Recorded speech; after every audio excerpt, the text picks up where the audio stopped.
அனைவருக்கும் வணக்கம். சற்று முன் வெளியான முக்கிய அறிவின்படி குடும்ப அட்டைதாரர்கள் அனைவரும் கவனத்தில் கொள்ளக்கூடிய மிக மிக முக்கியமான அறிவிப்பு ஒன்று வெளியாகியுள்ளது. இதை பத்தி நம்ம வீடியோ பார்க்க போறோம். வீடியோ கடைசி வரைக்கும் ஸ்கிப் பண்ணாம பாருங்க. வீடியோ போறதுக்கு முன்னாடி இந்த வீடியோ லைக் பட்டனை பிரஸ் பண்ணிக்கோங்க. இப்பதான் சேனலுக்கு மெம்பரா வரீங்கன்னா சப்ஸ்கிரைப் பட்டனை பிரஸ் பண்ணிக்கோங்க. அப்படியே பக்கத்துல இருக்கக்கூடிய பெல் ஐகான் பட்டனை பிரஸ் பண்ணிக்கோங்க. வாங்க வீடியோக்குள்ள போகலாம்.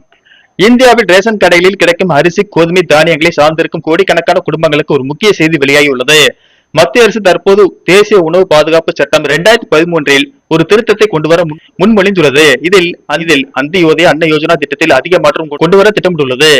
அந்த அட்டையின் கீழ் தான் தமிழ்நாட்டில் 35 கிலோ அரிசி இலவசமாக வழங்கப்படுகிறது. தமிழ்நாட்டில் லட்சக்கணக்கான குடும்பங்களின் வாழ்வாதாரம் இதனை நம்பியுள்ளது. மற்ற மாநிலங்களிலும் அரிசி, தானியம் ஆகியவை இவ்வகை ரேஷன் அட்டைதாரர்களுக்கு வழங்கப்படுகின்றன. தற்போதைய நடைமுறையின்படி சில குடும்பங்கள் அதிக அரிசி மற்றும் தானியங்களையும், சில குடும்பங்கள் ஒப்பீட்டளவில் குறைவான தானியத்தையும் பெறுவதாக அரசு சுட்டிக்காட்டுகிறது. இந்த ஏற்றத்தாழ்வை சரி செய்வதே இப்புதிய முன்மொழிவின் நோக்கமாகும். அதாவது குடும்பத்தில் உள்ள உறுப்பினர்களின் எண்ணிக்கையின் அடிப்படையில் அல்லாமல் குடும்ப அலகின் அடிப்படையிலே 35 கிலோ தானியம் வழங்கப்படுகிறது. உதாரணமாக ஒரு குடும்பத்தில் 2 உறுப்பினர்கள் இருந்தாலும் சரி அல்லது 6 உறுப்பினர்கள் இருந்தாலும் சரி, 2 குடும்பங்களுக்கும் ஒரே அளவில் 35 கிலோ தானியமே கிடைக்கும்.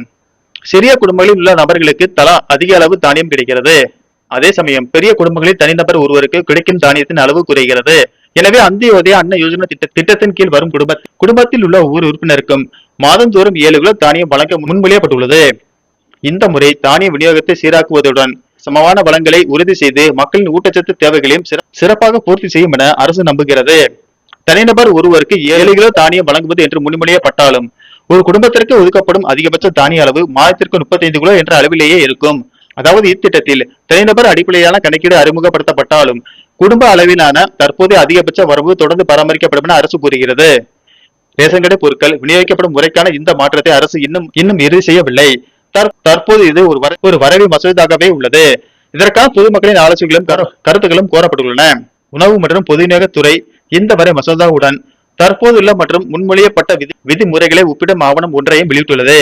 மக்கள் தங்கள் கருத்துக்களையும் ஜூலை 13, 2026 வரை சமர்ப்பிக்கலாம் என தெரிவிக்கப்பட்டுள்ளது. நன்றி, வணக்கம்.